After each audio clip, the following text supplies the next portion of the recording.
Hey, amazing leaders, Jules here from Flying Colours Leadership. Do you have a massive to-do list and it not only makes you feel terrible, but you're so overwhelmed you don't know how to get through it?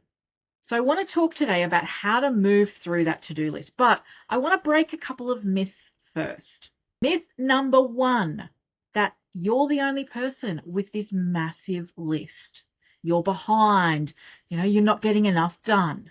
Absolutely, categorically incorrect. Everybody has a massive to-do list. So it's not just you, you're not alone. Myth number two, you will, if you work hard enough, get your to-do list completed. Now, I sometimes need to be reminded of this as well, because when we are running a business, when we're leading a team, we want to get everything completed. We want to really be moving forward. The trap we can fall into is thinking that we will get all of the things on this massive scroll-like to-do list completed, because you will never get every single thing completed. Now, when we make peace with that, we can start looking at our to-do list and looking at our days quite differently. Instead of it being this race to get to, how do I get everything completed? And, I'm racing the clock and making sure I tick off my list. We can start looking at our to-do list very differently. So now we have those myths set aside. Let's talk about how do we move through our to-do list. Right, so we need to first have everything written down, okay? And once we've got everything written down, there is a couple of questions I want you to ask yourself. The first question is, am I the right person to do this task? Now, as business owners, as leaders, we do have a lot of ideas and a lot of, oh, yes, I need to do that, even at home. Oh, yes, this needs to be done. Oh, I need to ring the vet. I need to make sure that washing's done, whatever it is. So there's going to be lots of things on your list.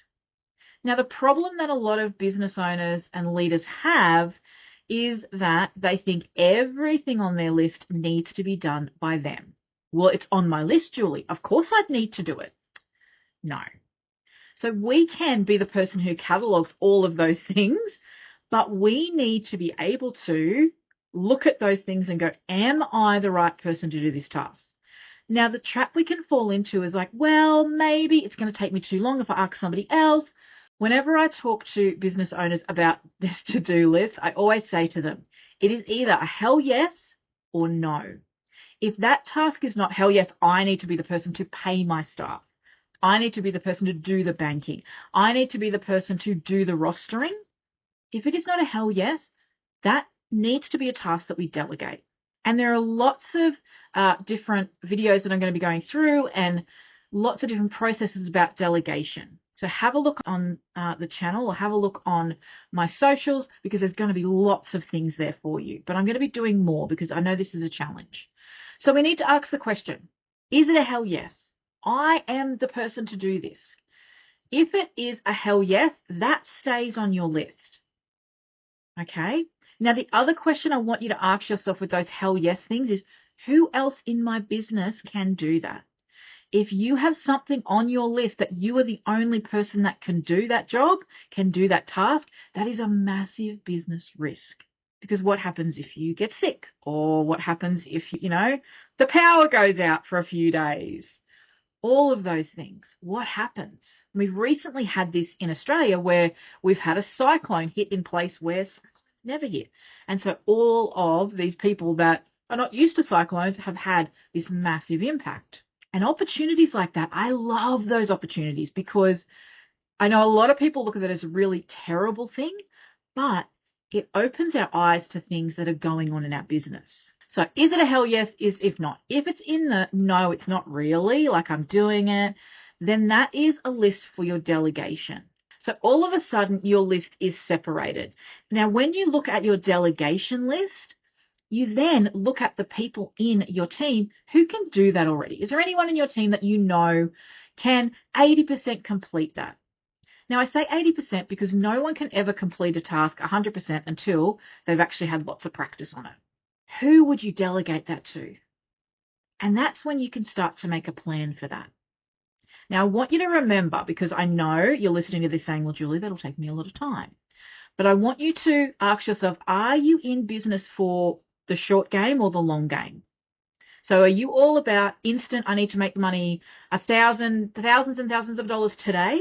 Or are you building something that will last? Now, if you're trying to build something that will last, I want you to look at taking a moment to explain a task to a team member or someone who can support you in your business as an investment. Because you do that once, you then delegate it to them, and then instead of having to do that whole task, you're just following up and you're tweaking and making sure you're getting the outcomes you want. But it's an investment.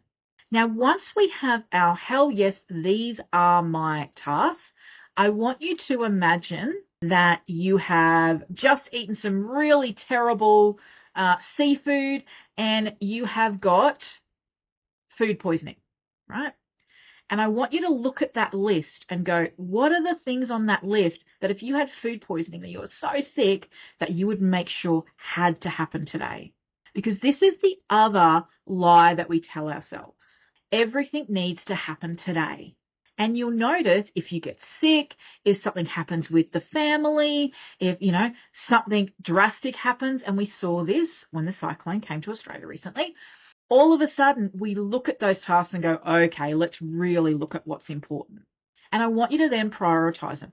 What is the things that need to be done today? And then what can be done tomorrow or for the rest of the week? Because what we have a tendency to do is we place the same level of urgency and importance on all of the tasks. And we start to lose sight of what's actually urgent and important and what can be planned. And this is what we want to start to look at. And look at your list and go, okay, well, this is the stuff that I need to, like paying the stuff, right? You might go, okay, I have to do this today. If I was sick, I'd even make sure I did this today. But all of these other things, I can either plan them or I can look at them tomorrow. Now, I would really encourage you to plan them. When does this need to be done by?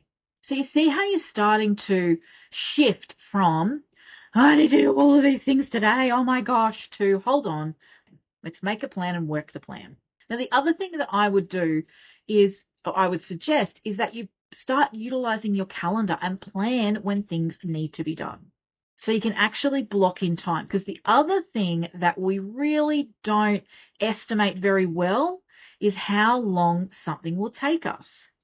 Oh yeah, I'm going to do these 5 tasks today. Well, if those 5 tasks, if each task took you 3 hours, that's not 5 tasks, right? That's a really big day. So for those things that you're planning, I want you to think, how long will that take me? And this is where I utilize my calendar and go, okay, I block out, these are my important things that I must get done either today or this week, and I put them in my calendar. And this is how you quickly realize what's taking up your time. Because moving through your to-do list is not just about, well, getting stuff done. It's about how do I manage my time and my priorities? And how do I need to really tweak that to work in with what's happening in my life and in my business? Because some weeks and some days we're so productive. Some weeks, cyclone, kids are sick, whatever it is, we're not as productive. And we need to understand there is ebbs and flows to our business and our productivity. You are not a robot. Stop trying to get 12 hours of productive time out every single day. It's not realistic. So this is the next thing I want you to look at. Well, what am I expecting from myself? How many of these tasks am I expecting that I am going to achieve? And is that realistic? Now you've looked at, it is really important for me to do it. You started looking at the timing of when you do it. Now we're looking at how long, and is it realistic for me to achieve these things? And you'll see as you move through this, there's a real mental shift that happens. We're focused on the high value tasks instead of just ticking off, because here's the thing. The way our brains work, we like to tick things off the list, right? You make a list where you can tick them off, because I'm sure I'm not the only one that sometimes writes something on the list after they've done it, just so they could say, tick, oh, done, right? We do that because we get that dopamine hit. So with that in mind, we need to be mindful that sometimes what we do is we look at our list and we look at these really low value quick tasks and we bang, bang, bang, bang, bang them off the list. We say, well, I just want to get those things off the list because I want to clear my list. The reality is we get this really nice hit. We go, oh, that feels really nice, right? But if we're doing that, we're actually not focusing on the things that are going to push the business, push your team, push everything forward. So we need to look at to be doing. What are the most important things for me to be doing today, tomorrow, and this week? Then how long will those things take me to do? And block it out in your calendar. And remembering that we be realistic. Are these realistic? When you look at your calendar, if you open up your calendar and you look at it and go, oh, that looks really ugly, that's when we've really over-anticipated what we can do. We need to be realistic. And I know you might be thinking, well, I'm not going to get a lot done, Julie, doing it this way. You actually get more done because you are not in this place of spinning. I talk about the Tasmanian devil. Spin, spin, spin, right? The cartoon, Tasmanian devil, spin, spin, spin. Instead of being in this spinning, you are planned. You are focused, right? We're moving from one to another. And this is really, really powerful. And at the end of the day, I want you to look at, what did I get done? Did I get those high value things done? And this is where in coming videos, we're going to talk about time management because it is one of those struggles that I know every business owner, every leader struggles with. So we're going to be sharing some tips over the next few months. So once you do that, I want you to have a look at your calendar and have a look at your list. And I want you to check in with how that feels. Do I feel like I'm spinning, or do I feel a bit more empowered that I can achieve the things that are really beneficial, really high value for my business, my team, and strategically moving forward? So I would love to hear from you. Let me know when you put those things in place, what happens to your business, what happens to your tasks. And we're going to be talking more about delegation as well.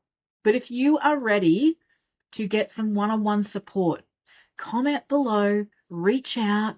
Let's stop being in this overwhelm and struggle, and let's actually make your business succeed. And maybe even succeed with flying colors. All right, amazing leader, you have a fabulous day. Until next time.